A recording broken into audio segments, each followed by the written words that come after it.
Hello and welcome to knowledge zone current affair discussion. आज 18 अक्टूबर के दिन हम डिस्कस करेंगे द हिंदू और पीआईबी के इंपॉर्टेंट करंट अफेयर्स को। पहली न्यूज है कला संस्कृति विकास योजना के बारे में। मिनिस्ट्री ऑफ कल्चर ने इम्प्लीमेंट किया कला संस्कृति विकास योजना, जिसके थ्रू कल्चरल ऑर्गेनाइजेशन को फाइनेंशियल असिस्टेंस दी गई ताकि प्रमोट किया जा सके आर्ट एंड कल्चर को। डिटेल्स जान लेते हैं। कला संस्कृति विकास योजना एक अम्ब्रेला स्कीम है जो कि ministry of culture for promotion of art and culture के अंदर आती है। ये एक सेंट्रल सेक्टर स्कीम है जिसको गवर्नमेंट ऑफ इंडिया के द्वारा फंड किया जाता है। वैसे आर्टिस्ट या ऑर्गेनाइजेशन जिनको पहले से ही ग्रांट सैंक्शन कर दिया गया है, इस स्कीम के अंदर उनको इनकरेज किया जाता है ताकि वो कंडक्ट कर सकें various component of scheme through virtual mode on social media handles like Facebook, YouTube and like these platforms। KSVY के फॉलोइंग सब स्कीम्स भी हैं जिनको फाइनेंशियल असिस्टेंस प्रोवाइड की जाती है ताकि KSVY के कुछ सब स्कीम्स भी हैं जिनको फाइनेंशियल असिस्टेंस प्रोवाइड कराती है कल्चरल ऑर्गेनाइजेशन को। इस स्कीम के अंतर्गत फाइनेंशियल असिस्टेंस प्रोवाइड कराई जाती है ताकि आर्ट एंड कल्चर को प्रमोट किया जा सके। इसके अलावा क्रिएट किया जा सके कल्चरल इंफ्रास्ट्रक्चर को और सेफगार्ड किया जा सके इनटेंजिबल कल्चरल हेरिटेज को। बैकग्राउंड क्या है? देखिए, पैंडेमिक के समय में बहुत सारे जो प्रोग्राम थे जो कि आर्ट और कल्चरल को प्रमोट करने के लिए किए जाते थे, वो या तो कैंसिल हो गए या तो पोस्टपोन हो गए। तो यहाँ पर जो भी आर्टिस्ट या ऑर्गेनाइजेशन है उनको यहाँ पर इनकरेज किया जा रहा है कि वो वर्चुअल मीडिया हैंडल के थ्रू इस तरह के प्रोग्राम्स को प्रमोट करें। अगली न्यूज है वर्ल्ड फूड डे के बारे में। न्यूज में क्यों है? वर्ल्ड फूड डे को सेलिब्रेट किया जाता है हर साल 16 अक्टूबर के दिन United Nation Food and Agriculture Organization के द्वारा। इस साल की थीम थी grow nourish sustain together our action are our future. Theme के अंदर हाईलाइट किया गया है कि किस तरह से हमें काम करना है कि जितने भी लोग हैं उनको required amount of nutritious food provide कराई जा सके ताकि वो एक एक्टिव और हेल्दी लाइफ को लीड कर सके। डिटेल्स जान लेते हैं। फूड एंड एग्रीकल्चरल ऑर्गेनाइजेशन जो कि यूनाइटेड नेशन की एक एजेंसी है, उसने 16 अक्टूबर 1979 को डेजिग्नेट किया है as a world food day के तौर पर। वर्ल्ड फूड डे जो है उसको कोमोमोरेट किया गया as the anniversary of Food and Agricultural Organization of the United Nation के तौर पर। इस साल वर्ल्ड फूड डे जो था उसकी एक सिग्निफिकेंस थी कि ये 75th एनिवर्सरी थी फूड एंड एग्रीकल्चरल ऑर्गेनाइजेशन की, जो कि वर्ल्ड वाइड 130 कंट्रीज के अंदर काम करती है। गोल क्या थी फूड एंड एग्रीकल्चरल ऑर्गेनाइजेशन की? इसका गोल था कि अचीव किया जा सके फूड सिक्योरिटी को फॉर ऑल। इसके अलावा मेक श्योर किया जा सके कि जितने भी लोग हैं उनको रेगुलर एक्सेस मिल सके हाई क्वालिटी फूड का। फूड रिलेटेड कुछ फैक्ट्स हैं, उसको जान लेते हैं। देखिए, यहाँ पर एक स्टडी में यह पाया गया है कि 2014 से जो हंगर है उनकी संख्या में काफी इंक्रीज देखने को मिली है। इसके साथ साथ ओबेसिटी यानी मोटापे में भी एक स्टडी राइज देखने को मिली है। इस सिचुएशन में जो भी वर्ल्ड लीडर हैं उनको कहा गया है कि वो अपने एक्शन को इस तरह से एक्सिलरेट करें कि फूड सिस्टम को स्ट्रेंथन किया जा सके और लाइवलीहुड को प्रोटेक्ट किया जा सके।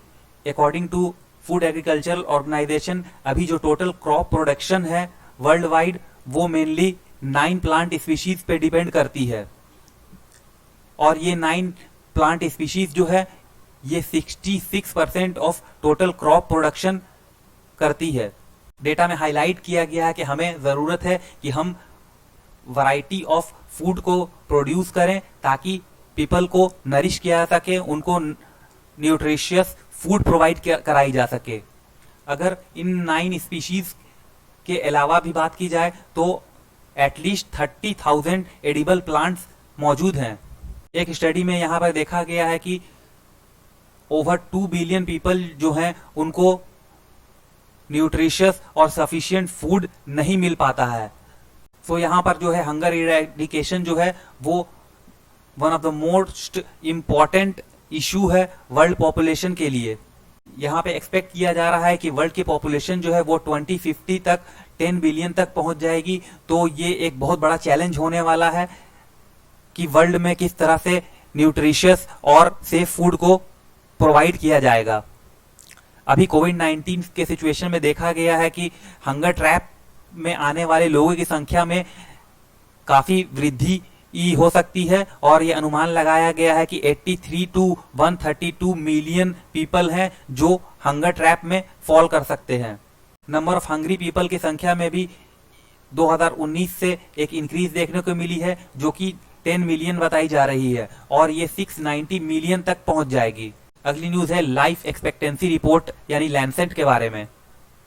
न्यूज में क्यों है? एक स्टडी जो कि लैंसेट जर्नल ने पब्लिश की, उसके अकॉर्डिंग जो लाइफ एक्सपेक्टेंसी है इंडिया में फ्रॉम 1990 टू 2090 वो इंक्रीज हुई है 59.6 ईयर से 70.8 ईयर, जो कि एक ड्रास्टिक चेंज बताई जा रही है। Indian institute of public health जो कि गांधीनगर में सिचुएटेड है, उनका भी कहना है कि जो लाइफ एक्सपेक्टेंसी रेट है इंडिया की वो उसमें एक ग्रोथ देखने को मिला है, जबकि increase in healthy life expectancy जो है उसमें उस तरह का ड्रामेटिक राइज नहीं देखने को मिला है। यहाँ लोगों की जो लाइफ एक्सपेक्टेंसी है वो तो बढ़ी है, बट वो लाइफ एक्सपेक्टेंसी जो है वो इलनेस या किसी तरह की डिसेबिलिटी के साथ है।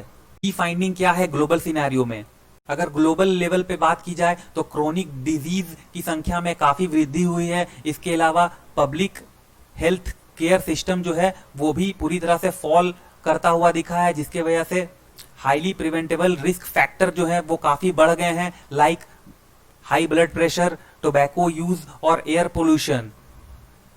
और इन सारी समस्याओं के वजह से लोग जो हैं वो वल्नरेबल हो चुके हैं एक्यूट हेल्थ इमरजेंसी के, सच एज कोविड-19। जो मेन इंप्रूवमेंट देखा गया है ऑलमोस्ट एवरी कंट्रीज के अंदर, और इसमें इंडिया इंक्लूड है, वो है decline in infectious disease and more rise in chronic disease. यानी कि इन्फेक्शियस डिजीज में कमी देखने को मिली है और क्रॉनिक डिजीज में एक राइज देखने को मिली है।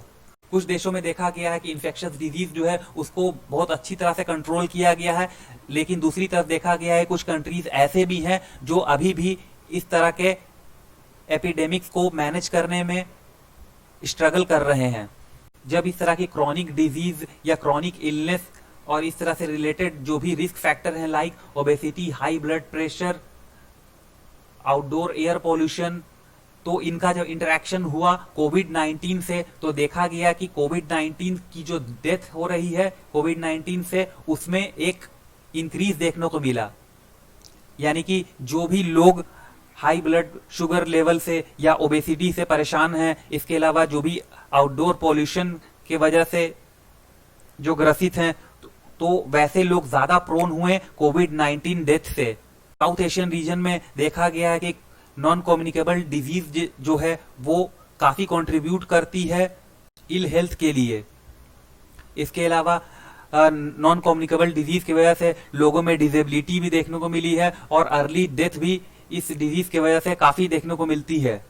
जबकि दूसरी तरफ अगर बात किया जाए इन्फेक्शियस मैटरनल, नियोनेटल और न्यूट्रिशनल डिजीज की, तो 30 सालों में इस तरह की डिजीज ने काफी डोमिनेट किया है। यानी कि इनसे जो इफेक्ट होने वाले लोगों की संख्या है वो इन 30 सालों में काफी ज्यादा देखने को मिली थी। इंडियन सिनारियो क्या है? इंडिया की अगर बात की जाए तो लाइफ एक्सपेक्टेंसी तो डेफिनेटली इंडिया में इंक्रीज हुई है। यानी कि सिंस 1990 से अभी तक जो लाइफ एक्सपेक्टेंसी रेट है वो बढ़ी है। इसके अलावा मैटरनल मोर्टेलिटी जो है वो काफी हाई थी, जो कि उसमें भी एक कमी देखने को मिली है। कार्डियोवैस्कुलर डिजीज में हम नंबर 5 से नंबर 1 तक पहुंच चुके हैं और कैंसर रेट भी हमारे देश में काफी इंक्रीज हुआ है। अभी नॉन कम्युनिकेबल डिजीज जो है उसमें भी काफी कमी देखने को मिली है। पहले नॉन कम्युनिकेबल डिजीज की संख्या 58% तक थी, जो घटकर 29% तक पहुंच चुकी है। प्रीमेचर डेथ जो होते थे नॉन कम्युनिकेबल डिजीज के वजह से, उसमें एक भारी वृद्धि देखने को मिली है और ये ऑलमोस्ट डबल हो चुकी है 22 से 50% तक। जो मेन कंट्रीब्यूटर इंडिया में रहा है हेल्थ लॉस का ओवर 30 ईयर, वो है non communicable disease like schematic heart disease, COPD, diabetes, stroke and group of musculoskeletal disorder. 2019 में जो है टॉप 5 रिस्क फैक्टर जो थे जिसके वजह से इंडिया में डेथ हुई है, वो है water pollution, high blood pressure, tobacco के यूज और पुअर डाइट और हाई ब्लड शुगर लेवल के वजह से। अगली न्यूज है trans fat free India by 2022। News में क्यों है? गवर्नमेंट ऑफ इंडिया ने यहाँ पे एम किया है कि इंडिया को ट्रांस फैट फ्री बनाया जाएगा 2022 तक। ये टारगेट जो है इंडिया ने एक साल अहेड लिया है वर्ल्ड हेल्थ ऑर्गेनाइजेशन के। देखिए अभी जो कोविड-19 का सिचुएशन था जिससे कि काफी कुछ चेंज हो गया है और जिसके वजह से यहाँ पर जो फोकस है उसको रिन्यू किया गया है ताकि हम फिर से फोकस कर सके फूड पे, न्यूट्रिशन पे, हेल्थ पे, इम्यूनिटी पे और सस्टेनेबिलिटी पे। की फोकस जो इस साल रहा है वो है elimination of trans fat from food supply chain, यानी कि फूड सप्लाई चेन से वैसी चीजों को रिमूव करना है जिसमें ट्रांस फैट मौजूद हो। हाईलाइट क्या है? ट्रांस फैट जो कि प्रेजेंट होता है mainly hydrogenated vegetable oil such as vanaspati, इसके अलावा मार्गरीन जो कि एक ऑल्टरनेटिव है बटर का। तो ये दोनों चीजें जो हैं वो मेजर कंट्रीब्यूटर होती हैं नॉन कम्युनिकेबल डिजीज की इंडिया के अंदर। ट्रांस फैट की वजह से देखिए कार्डियोवैस्कुलर डिजीज जो देखने को मिलती है उसमें भी ये एक फैक्टर है, बल्कि मैं कहूंगा कि एक बहुत बड़ा फैक्टर है इस डिजीज के राइज होने में। अगर कार्डियोवैस्कुलर डिजीज को अगर एलिमिनेट किया जाएगा तो ये कोविड-19 से जो भी सफर कर रहे लोग हैं उनके लिए भी ये एक अच्छी खबर होगी, क्योंकि देखा गया है कि बहुत सारे लोग जो कि कार्डियोवैस्कुलर डिजीज से सफर कर रहे थे उनकी मोर्टेलिटी काफी हुई है। ईट राइट इंडिया मूवमेंट, यहाँ पर एक कैंपेन चलाने की बात की जा रही है food safety and standard authority of India के द्वारा। इसमें टारगेट किया जाएगा कि प्रमोट किया जाए सेफ और हेल्दी फूड को for everyone in environmentally sustainable way में। इसका एक मैंडेट ये भी है कि इसमें प्रोवाइड किया जाए सेफ और wholesome food for all citizen, यानी कि जो फूड हो वो सेफ हो और उसमें सारे न्यूट्रिशियस एलिमेंट मौजूद हों। ईट राइट इंडिया मूवमेंट के आने से फूड सेफ्टी इकोसिस्टम जो है वो इम्प्रूव होगी और इसके अलावा जो हाइजीन है, हाइजीन लेवल में भी एक इंक्रीज देखने को मिलेगी। इसके अलावा अदर इनिशिएटिव भी चलाए गए हैं इंडियन गवर्नमेंट के द्वारा, जैसे fit India movement along with स्वच्छ भारत अभियान, जल जीवन mission and other effort of the environmental ministry, ताकि इम्प्रूव किया जा सके इंडियन पीपल के हेल्थ को और इन्वायरमेंट को हील किया जा सके। गवर्नमेंट ने इसके अलावा भी eat right creativity challenge launch किया था स्कूल लेवल पे, जो कि एक पोस्टर और फोटोग्राफी कंपटीशन थी जिसमें एम किया गया था कि हेल्दी डाइटरी हैबिट्स को प्रमोट किया जा सके। ट्रांस फैट के बारे में जान लेते हैं। ट्रांस फैट जो है वो एक तरह का अनसैचुरेटेड फैट का फॉर्म है, जबकि देखिए अनसैचुरेटेड फैट जो होते हैं वो हेल्दी फैट्स होते हैं, बट ये जो ट्रांस फैटी एसिड या ट्रांस फैट है वो नेचुरल नहीं है बल्कि ये आर्टिफिशियल ट्रांस फैट है। इसके सोर्स क्या क्या हैं? देखिए नेचुरल या रूमिनेंट ट्रांस फैट जो होते हैं वो मेनली मीट या डेयरी प्रोडक्ट में पाए जाते हैं, लाइक कैटल, शीप और गोट। ये नेचुरली फॉर्म होते हैं जब ये एनिमल्स जो ग्रास खाते हैं वो उनके स्टमक में डाइजेस्ट होते हैं, तब इस टाइप के जो प्रोडक्ट होते हैं उनमें 2 to 6% ऑफ फैट होता है। इसके अलावा अगर डेयरी प्रोडक्ट की बात की जाए तो इसमें 3 to 9% तक फैट होता है। इसके अलावा बीफ और लैम्ब की बात की जाए तो इसमें 1 से 2% तक फैट होता है। जो डेयरी या मीट प्रोडक्ट है वो तो कंसर्न की बात नहीं है, क्योंकि उसके जो फैट होते हैं वो हेल्दी फैट होते हैं, लेकिन जो आर्टिफिशियल फैट होता है वो उसके लेने से काफी नुकसान हो सकता है, क्योंकि ये प्रोसेस्ड फूड होते हैं, इनको जनरेट किया जाता है। तो इस तरह के फैट को हाइड्रोजनेटेड फैट कहा जाता है, जो कि हमारे हेल्थ के लिए काफी हार्मफुल हो सकते हैं। इस तरह के फैट को बनाया जाता है जब वेजिटेबल ऑयल को क्लिनिकली ऑल्टर किया जाता है ताकि वो सॉलिड फॉर्म में रह सके रूम टेम्परेचर पे। तो ऐसा क्यों किया जाता है? देखिए, सॉलिड फॉर्म में रहने से क्या होता है कि जो उसकी शेल्फ लाइफ होती है वो काफी बढ़ जाती है। आज बस इतनी ही न्यूज थी। Thank you very much for discussion.